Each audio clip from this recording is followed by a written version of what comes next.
दोस्तों, वंदे मातरम।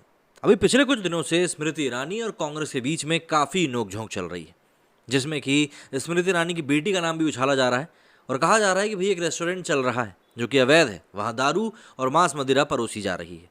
जाहिर सी बात है, इसके ऊपर स्मृति ईरानी भी काफ़ी सख्त नजर आई। उन्होंने बिल्कुल माकूल तरीके से जवाब भी दिया और उन्होंने कहा कि अब कानूनी जवाब दिया जाएगा। कई सारी नोकझोंक इसमें हुई, काफ़ी ज़्यादा उठापटक इसमें हुई। इसी बीच में सोनिया गांधी और स्मृति ईरानी के बीच में you don't talk to me वाला जो मामला हुआ, उसको भी कहीं ना कहीं इसी से जोड़ दिया गया। अब ऐसे में ही हाईकोर्ट का निर्देश आया सामने। इसमें हाईकोर्ट ने कहा है कि, और ट्विटर को भी निर्देश दिया साफ तौर पर, कि इससे जुड़े हुए सभी ट्वीट्स को हटाया जाए। सोशल मीडिया कंपनी ट्विटर, उसके लिए अपने आप में ये कोई पहली बार नहीं है जब उसको बीच में घसीटा गया है। और वैसे भी सोशल मीडिया पर जिस तरह के कैंपेन चलते हैं, उनको देखकर इस तरह के आदेश उसके लिए कोई नई चीज़ अब होनी नहीं चाहिए। वैसे भी तब जबकि नए आईटी लॉज आ चुके हैं। तो किस तरह की हिदायत दी गई है कांग्रेस नेताओं को और क्या बोला गया है ट्विटर से, इसी बारे में बात करने वाले हम लोग इस वीडियो में। गोवा में अवैध बार केस में दिल्ली हाईकोर्ट ने कांग्रेस नेताओं को शुक्रवार को समन भेज दिया। अवैध बार में बेटी जोयशा का नाम आने के बाद केंद्रीय मंत्री स्मृति ईरानी ने कोर्ट में केस दायर किया था। दिल्ली हाईकोर्ट ने जयराम रमेश, पवन खेड़ा और नेटर डिसूजा को समन जारी करके जोयशा पर आरोप लगाने वाले सभी ट्वीट्स डिलीट करने के लिए कहा है। जस्टिस मिनी पुष्करण की सिंगल जज बेंच ने कहा कि 18 अगस्त तक इन तीनों नेताओं को अपने जवाब दाखिल करने का निर्देश दिया है। कोर्ट ने कहा कि स्मृति की बेटी जोइश के खिलाफ तथ्यों की जांच किए बिना आरोप लगाए गए हैं। इससे स्मृति की छवि को भी नुकसान पहुंचा है।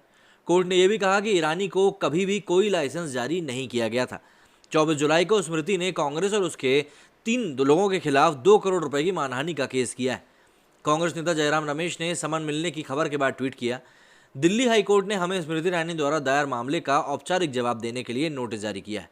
हम कोर्ट के सामने फैक्ट रखने के लिए उत्सुक हैं। हम ईरानी की बातों को खारिज करेंगे और उन्हें दोबारा चुनौती देंगे। यह मामला तब शुरू हुआ था जब कांग्रेस ने आरोप लगाया था कि स्मृति ईरानी की बेटी जोइश ईरानी गोवा में सिली सोल्स कैफे बार नाम से एक रेस्टोरेंट चलाती हैं। उसका लाइसेंस अवैध है। मालिकों ने शराब के लाइसेंस को जिसके नाम से रीन्यू कराया है, उसकी 13 महीने पहले मृत्यु हो चुकी है और इस संबंध में वकील एरेज रॉड्रिक्स ने शिकायत भी करी थी। कांग्रेस द्वारा जोइश पर लगाए जाने वाले इल्जाम एक आरटीआई पर आधारित थे। ये आरटीआई गोवा के आयर्स रॉड्रिक्स नाम के कार्यकर्ता ने डाली थी। रॉड्रिक्स वही हैं जिन पर 2017 में एक महिला ने यौन शोषण करने का आरोप लगाया था। आयर्स ने कहा कि आरटीआई के नाम पर गोवा के सिली सोल्स कैफे एंड बार पर झूठ फैलाने शुरू किया। उसने दावा किया कि रेस्टोरेंट को फर्जी ढंग से लाइसेंस मिला है, जो कि ईरानी परिवार द्वारा किए गए भ्रष्टाचार का सबूत है। उसने ये भी बताया कि एक्साइज विभाग रेस्टोरेंट को नोटिस भेज चुका है। उसके दावे के मुताबिक रेस्टोरेंट में फर्जी कागज देकर शराब का लाइसेंस लिया गया। 24 जुलाई को लिखे गए नोट में उसने कहा कि रेस्टोरेंट में शराब का लाइसेंस एक ऐसे व्यक्ति के नाम पर मिला है जो इस दुनिया में नहीं है। इसके बाद उसने कहा कि गोवा में स्मृति ईरानी और अन्य केंद्र के नेताओं द्वारा खरीदी गई बेनामी संपत्ति की जांच होनी चाहिए ताकि सच सामने आए। वहीं स्मृति ईरानी ने यह कहते हुए इन आरोपों का खंडन किया कि कांग्रेस ने उनकी बेटी के चरित्र पर आक्षेप लगाया है और उसे धूमिल किया है। इसके साथ ही उन्होंने कांग्रेस नेताओं को इस आरोप का सबूत देने के लिए चुनौती भी दी। भाजपा नेता ने यह भी कहा कि वो अदालत में इसका जवाब देंगी। स्मृति की बेटी जोइश ने भी कांग्रेस के आरोपों का खंडन किया और कहा कि वे ना तो मालकिन थी और ना ही रेस्टोरेंट चला रही थी। जाहिर सी बात है, अमेठी में जो हार मिली है कांग्रेस को, उसके कहीं ना कहीं तो चुभन इनको निकालनी थी।